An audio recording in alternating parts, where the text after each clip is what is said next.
দর্শক, আওয়ামী লীগের তাণ্ডব শুরু হয়ে গেছে। তারা সেই আবারও ভয়ঙ্কর রূপে ফিরে আসছে। আজকে কি ঘটেছে, কি করছে দর্শক, আপনারা জানলে রীতিমতো অবাক হয়ে যাবেন। 5ই আগস্টের পরে তারা এত অল্প দিনে কিভাবে এতটা ভয়ঙ্কর হয়ে উঠবে দর্শক, সেটা অনেকেরই কল্পনার বাহিরে। অন্যদিকে দর্শক, বিএনপি, জামাত, ছাত্রদল, ছাত্র শিবির তারাও কিন্তু বসে নেই। তারাও এবার কঠিন কর্মসূচি দিয়েছে, আওয়ামী লীগকে যে কোনো মূল্যে হোক প্রতিহত করতে হবে। দর্শক, আপনারা জানেন যে আগামী 13ই নভেম্বর আওয়ামী লীগ একটি কর্মসূচি দিয়েছে, লকডাউন কর্মসূচি। সেই দিন তারা পুরো বাংলাদেশ দখল করে নেবে, এমনটাই তাদের আশা। এবং সেই কর্মসূচি কেন্দ্র করে তারা কিন্তু বাংলাদেশে এক নৈরাজ্য সৃষ্টি করে দিয়েছে। কি ঘটেছে, কি করেছে দর্শক, বিস্তারিত জানতে অবশ্যই সম্পূর্ণ ভিডিওটি দেখার চেষ্টা করবেন। ভিডিওটি শুরু করার আগে আপনাদের কাছে ছোট্ট একটি রিকোয়েস্ট, যারা এখন পর্যন্ত আমার এই চ্যানেলটি সাবস্ক্রাইব করে নাই, অবশ্যই চ্যানেলটি সাবস্ক্রাইব করে পাশে থাকা বেল আইকনটি বাজিয়ে দিন। দর্শক, আগামী 13ই নভেম্বর আওয়ামী লীগ একটি কর্মসূচি ডাকছে, লকডাউন কর্মসূচি। সেই কর্মসূচিকে ঘিরে আওয়ামী লীগ তাদের সেই পুরনো রূপে ফিরে আসছে।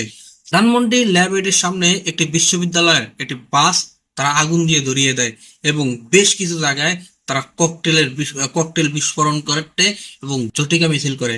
তাদেরকে প্রতিহত করার জন্য কিন্তু দর্শক, বিএনপি, জামাত, ছাত্র শিবির, ছাত্রদল তারাও বসে নেই। তারাও 13ই নভেম্বরকে কেন্দ্র করে কঠিন কর্মসূচি দিয়েছে।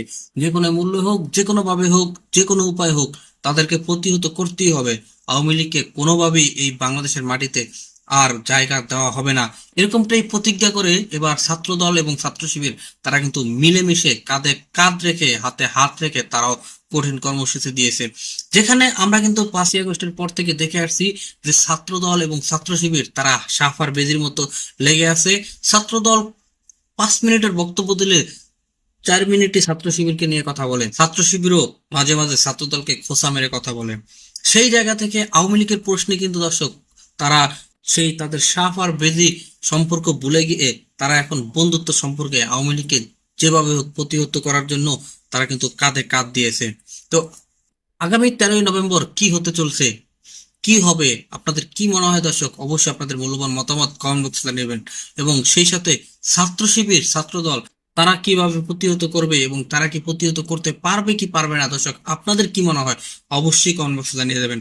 দর্শক, আজকের মতো ভিডিওটা এখানে শেষ করছি। দেখা হবে পরবর্তী অন্য কোনো ভিডিওতে। সেই পর্যন্ত ভালো থাকবেন, সুস্থ থাকবেন।